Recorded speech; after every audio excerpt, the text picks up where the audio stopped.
Because what we have estimated, 300 folks here at the airport that are impacted directly. Yeah. Almost 250,000 in the state, which is jaw-dropping, 245,000 Yeah. currently. What else can we do? What else should we be doing? Besides doing our best to get everybody to... Well, you know, I noticed banks, and bless you for, working all your life to get to where you are.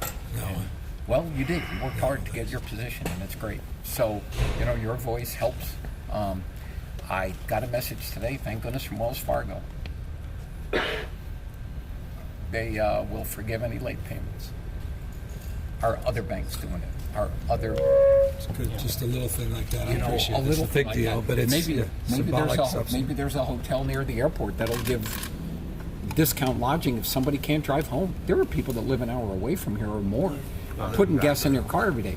Maybe we can get a discount for those on shutdown to stay here where they can come back to work. Gas cards. These people here want to work. Childcare.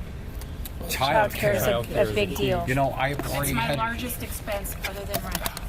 Right. And pretty soon I'm not going to be able to come in because I won't have the money for childcare. And they won't take an IOU, and we can't expect them to. How about daycare center at the airport? A lot of these people run businesses out of their homes. We can't stick them with, a loss because we can't afford to pay them. Right. We have so many people here that are single parents. And that's just a in the killer. case of a lot of people, sure, they maybe They have have no someone that option. can stay home and take care of the kids. That's a temporary option. But in the case of a single parent, a lot of them have no options. Okay. So you guys hearing this loud and really clearly, right? Put you on the spot, sorry. But, no, so how many, I'm just out of curiosity, how many of you have begun the process of signing up for the benefits? How many of your colleagues are even aware of it? Are you making sure they're now aware of it? Yeah, we're putting And the most word of you? out. I just heard about it today. Just today, okay. Yeah. I signed up because I was actually out sick for almost the 3 weeks I was bad. And then I found out the last day before I came back into work, and so I had signed up, but I was told that once I'm actually working, I have to count those hours or that money that I earned. So like the money I earned today or yesterday or whatever, then that will go away from the benefit. Term didn't get paid for it. Just Right, so no, that- right, but they count it when it's earned, not when you actually receive it. So that's the hard part. If you're working 40 hours, then you're not going to qualify for that week's benefit. There's an officer that told me that whenever he did his interview with EDD, he got denied because they asked, "Are you working?" "Yes, I am working." "How much do you earn?" $600. He didn't know how to answer that, and he said that he was declined state disability because of him being working, even though he's not being reimbursed for his So, hours. just so you know, so Department of Justice, or rather Department of Justice, Department of Labor yesterday sent a letter, an email that began with the word greetings, which just in and of itself let me raw, so I took my time to read the rest of it. In essence, telling us that we can't do what we're doing, which is so jaw-dropping and extraordinary. That's not right. That's not right. Beyond right. So, the good news is we're going to do it, and shame on them. But we need to make sure that all the EDD folks are familiar with the commitment that at least my office has made, and that carries down to the rank and file that are on the line, because your example is very helpful to me. Ask the in terms Department of feedback. Labor if they ever get on a plane. Yeah, no, it's, if you read this, it was sent to 8 states, California being one of the 8, the largest. And yeah, they're in essence threatening us from doing what we're doing. So that's why I'm here, to say we're going to do it. And we're going to make sure we do it right, though, and to make sure that we communicate down the rank and file that commitment and that resolve. And so obviously I got a little bit more work to do to make sure that our department understands our commitment and that we've got their back in this process as well.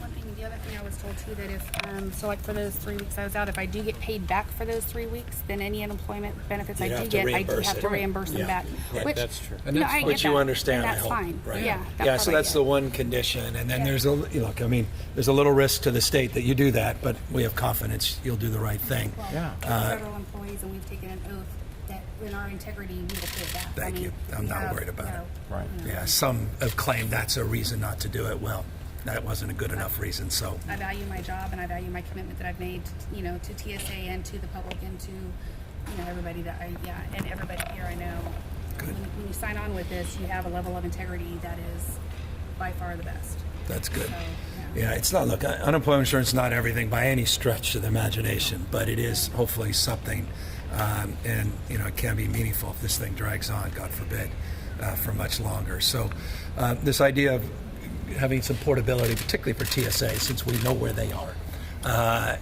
we, I think, can accommodate that. These larger issues of food banks are a little more logistically challenging, but I appreciate the advice on that. That's helpful. And then I think just my job is to make sure we do our job effectively. And because this is without precedent for all of us, EDD, they're going to. I'm forgiving to some of the staff. God bless them. They don't want to do the wrong thing, and they're not accustomed to doing the right thing in this circumstance. So we got to give them the tools to do that and the support and the training. But clearly, I'm going to have to make sure you guys feel good about that. So all of this is very, very helpful. Look, I can't imagine. Do I appreciate the childcare in terms of the cost and the stress and anxiety, and that's non-negotiable, and that's not an option. Look, I mean, the idea you're putting your house on the market and you served in the military. You've been here 16 years, and I'm sorry to pick on you first, but this is not an intellectual exercise for you guys. This is your lives, it's your family's life, and it's impacting our broader community. So, you guys are, as far as I'm concerned, we're all in this together. There's not state employees versus federal employees. You're taxpayers. You're American citizens. You happen to live in California. We have an obligation to work together, and to the extent we can be resourceful and provide these resources, I'm going to make sure that we prevail. And I can assure you, from a legal perspective, we have a track to do that. From a moral perspective, there's no debate on this issue, and we will blow back aggressively on the Department of Labor. But I'm sorry you had to come out on your time off, and I'm sorry you're going through this whole thing. And I can only imagine you watching folks like me squabbling, how demoralizing that is, and You how took your time to come out here. Thank you. No, and Thank you. We want to be heard. That's it. You deserve to be in. The work you do, quite literally, is saving lives. This is a test. So this should be this is a top and first priority. Have your backs in this process. So again, I apologize on behalf of the folks in Washington D.C. and I apologize to you as well that I didn't get out here last week when we made this announcement. And to the extent that I haven't, I want to make up for that and make sure that EDD is doing their job. And so I've got my homework assignment on that. You're here now. No, well, thank you. The one last thing I wanted to say is, and Pam mentioned it, every one of us, when we took this job, we took an oath to the federal government to defend the government, to protect the government. Support. Why is that not work both ways? Why isn't the government taking care of it and defending us? Yeah, you got our back. We need to have yours. Thank you. Yeah. Yes, thank you. No, that's the least we can do. So, look, thank you for this, because you guys, you put not only a human face on it, you connected the emotion to this, the human element to this. I see it, I feel it, and I hope everybody else here does as well. That this is past the point of absurdity. So, thank you. I'm really, really grateful to all of you guys. Governor, can you describe this letter that you received and how that makes you Yeah, feel? just about as extraordinary a letter I ever received. I've been doing this a few decades. The callousness of the Department of Labor to send a letter to states that actually are trying to have the back of federal workers, since the federal government doesn't have the back of their own workers, and to somehow suggest that we don't have the right to provide unemployment insurance to folks that aren't getting paychecks, that are forced to work, and now are potentially losing their homes, or are now dealing with issues of childcare and concerns about landlords making phone calls or bill collectors knocking on their doors is a disgrace. They should be ashamed of themselves, the Department of Labor. Governor, given what you've heard from these workers today, what is your message to Washington above and beyond just the Department of Labor? Yeah, What do you grow want up to and say? get your act together. Do your job. I mean, I don't know what more I can communicate. it is not a test in terms of the impact that this is having on the lives of literally hundreds of thousands of Californians, and the impact that's having on millions of Californians in turn, and how it puts the public safety of all of us at risk. Now, these are heroes that are not using that as an excuse not to do their job. They're doing the right thing and they're showing up. They don't have to do that under circumstances. You don't get paid. Most folks don't show up. And so I want to just acknowledge that and compliment that. But look, we're past the point of absurdity. And you saw today the tit for tat, and the president speak. I mean, this is embarrassing. How do you explain this to your kids? Ground transportation and on-airport shuttles to the rental car terminal and parking are located at designated curb areas. Please follow the overhead signs or proceed to the information booth and baggage claim for assistance. So, look, if we don't get the assistance from the federal government, we have tools, we have resources in the state, and we want to do our best. We can't make people whole, but we can make them partially whole. These unemployment benefits last 26 weeks, get up to a little over $450, I think is where we cap out, and that certainly can help with some of the anxiety, some of the stress. It doesn't do everything. And the message I have to the federal government is let us as states do the job you can't do for yourself. We'll have the back of the American people if you can't do your job at the federal government. And so I just need any assistance I can ask of you to get the word out. Because a lot of folks don't know that they are eligible, as far as I'm concerned, and as far as the state of California is concerned, for these benefits. And people could lose their homes if they're not familiar with this or not aware of it. And then to the extent that we have this system, and we do, our job is to make sure we tighten it up, because I can imagine you go down to the EDD, you'll find all kinds of challenges. This is a big job for them, potentially hundreds of thousands of people we're asking to descend on EDD. So I got to make sure that they have the support as well, and they can process these checks in real time and get these dollars out the door. Governor, about that letter that you got from the Labor Department, so they're basically saying what, they won't reimburse California? Yeah, they're basically saying, tell us what you're doing. Well, I'm telling them what we're doing. And this is a public response to their email. They asked, what are we doing? And here's what we're doing. We're providing unemployment insurance to furloughed workers. They go on in the letter saying, you can't provide unemployment insurance to federal workers, and I'm here to say we can and we will. We believe we have the legal right to do that. My legal team has already reviewed this.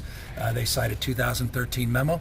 In that memo, we believe that we have the right to do this. And to the extent they want to take the next step, tell them to come out here and take that next step, because I am firm in my resolve that not only are we going to do this, but that we have the right to do it. So you just pay it out of the surplus then from the state? No, it's unemployment. This gets reimbursed. It comes from the unemployment insurance account. Unless the federal government says we won't reimburse you. It comes on from the unemployment insurance account, and the federal government has a responsibility to do that. And we believe we are a sound legal footing, and we have a responsibility to these workers that are working every single day on behalf of Californians, on behalf of visitors of California, on behalf of visitors to this country, on behalf of the American people, to have their back. And I'm firm in that. And this is not something I'm doing lightly. This was very thoughtfully done, and we have firm foundation, firm legal footing to do it. And the Department of Labor, in essence, threatened us. And with respect, we will not be intimidated by that threat or that letter. Governor, are you thinking about the existing program before you kind of announced it? Like, are there any changes that you made to the program, or are you still operating? No, it's still operating as it was, and they just try to trip us up. But they're also trying to trip up Alaska, Hawaii, Arizona. We're not on an island here. California's not the only one doing the right thing. There are a number of other states trying to do the right thing. To the extent California matters, it does, because it's outsized.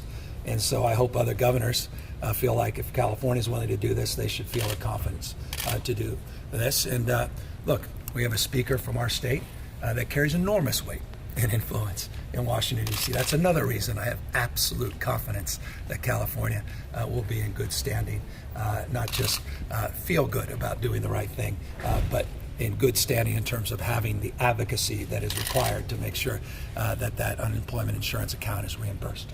Governor, are you planning for, like, if this goes on in perpetuity, right? I mean, it's gone on for, 3-ish weeks? If it keeps going on, is there anything else the state can do? Are you making any other plans? Well, I am now. because you guys have given me a lot of good ideas. You know, I mean, these guys are talking about gas cars, not even for gas out here. They're talking about getting, I mean, the idea you have TSA workers, 21st century, forced to work, that are asking for more food banks. That's just a moment to pause and, you know, and reflect. And to the extent that California can be resourceful in that respect, with the abundance of nonprofits and the like, I think we can. And so to the extent this extends on, we'll be flexible and we'll try to be creative. Governor, can you update us on your process on the PG&E bankruptcy and any thought that you're giving of whether there might be some way of avoiding the bankruptcy? Yeah, well, we when we're ready to make some announcements, I'll make some announcements. Just had a number of personnel meetings today, and we'll be making some announcements on ISO, CalISO, PUC, the 901 Commission, working with the legislature on their 2 appointments to the 901 Commission. We've been interviewing bankruptcy experts and financial experts, bringing them into the horseshoe to guide us through this process, and we're staying in close contact with PUC. So we are in real time, being very fluid in terms of not only monitoring this, but preparing for the next 11 to 12 days in the short term, and gaming multiple scenarios. One, that they move forward, which is likely with bankruptcy. One, where they don't. One, which is a broken glass scenario. Another that's a scenario in the medium and long term around how we can get out of bankruptcy as quickly as possible, and what the recourse to do that looks like, and what the reorganization of PG&E would look like, et cetera. So all that is happening in real time, but nothing to announce today. Thank you all. Appreciate you coming out. Thanks for your interest in this and the interest in these folks behind me.